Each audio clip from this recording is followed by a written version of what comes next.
Hey, it's your girl Rajette Speaks with Narrative Shifts, where we are redefining and reframing the narratives that go out about us.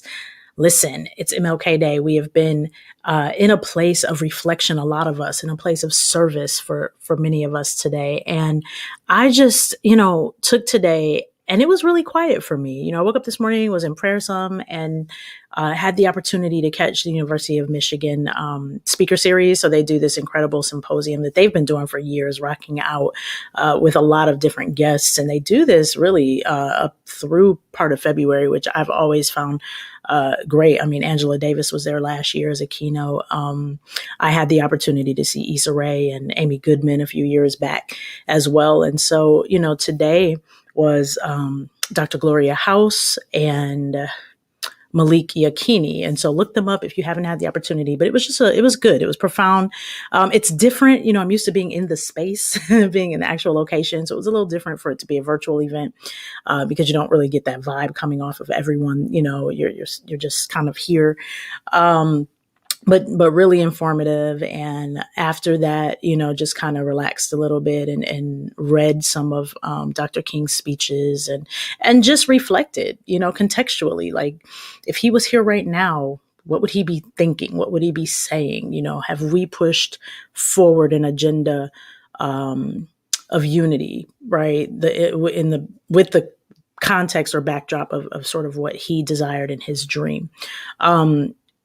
There are obviously a lot of people who are maybe torn with his philosophy or Malcolm X philosophy or, some of our other great leaders' philosophies. And, what I would say to that is just there's not anyone, I think, that takes on the whole of another person's philosophy and can do that just completely and not have issues with some parts of it. I mean, there are some Christians who have issues with Jesus's philosophy, and so I just say that because some people will look at Dr. King and say, look, that didn't work, right? Because look at where we are. And I hear some of this pushback from time to time. And the other side of that coin is, right, but look at all of the greatness that did come from it, right?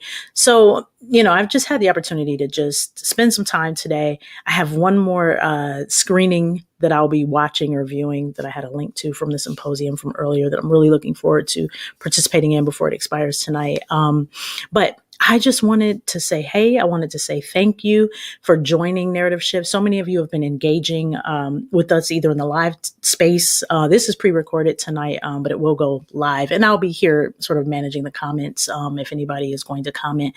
But I just want to appreciate you guys for being engaging. Obviously, we had a live event last week with Mike McDaniel, and several of you commented, and even in the rebroadcast, some people chimed in, and I had the opportunity to respond back, and it's just been great. So thank you for your support there. Obviously, as COVID, I am someone who loves engaging with people, and this is very different.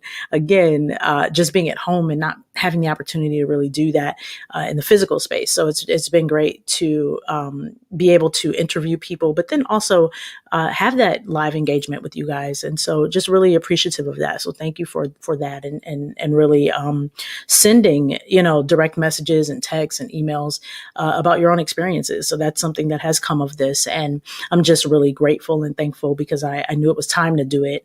But to have the evidence, obviously, or the fruit of people saying, hey, look, this is really powerful. You're onto something here. My life was changed in this way. Anytime I get those type of emails or that type of correspondence, for me, it really reaches the heart. And I'm just, it's a place of gratitude that I have. It's not me. I'm totally, thankful for what God has put in me to be able to connect and reach people. So I say all of that to say tonight is not an episode that will look like the others. Obviously, we've been in a 5-part series on Black men and mental health. We will pick that back up next Monday at 7:00, where I will have a poet who kind of integrates his mental health successes, right? And I guess I'm trying to find the words here. He uses poetry as an outlet, definitely. So he's going to be on the show. Really looking forward to that conversation.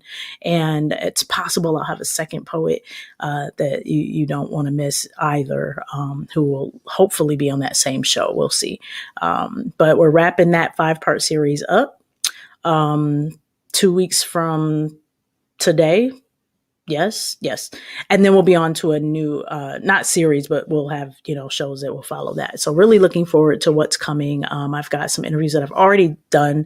And so keep in mind, because obviously there are times when I just have to, pre-record these because people live in other countries or other states and time zones and, schedules and that kind of thing. So if you see it go live in the rebroadcast, please don't think we're trying to trick you. It's just a matter of what's working with schedules. So thank you so much again. Hopefully, you're enjoying or have enjoyed your MLK Day. You've had some points of reflection.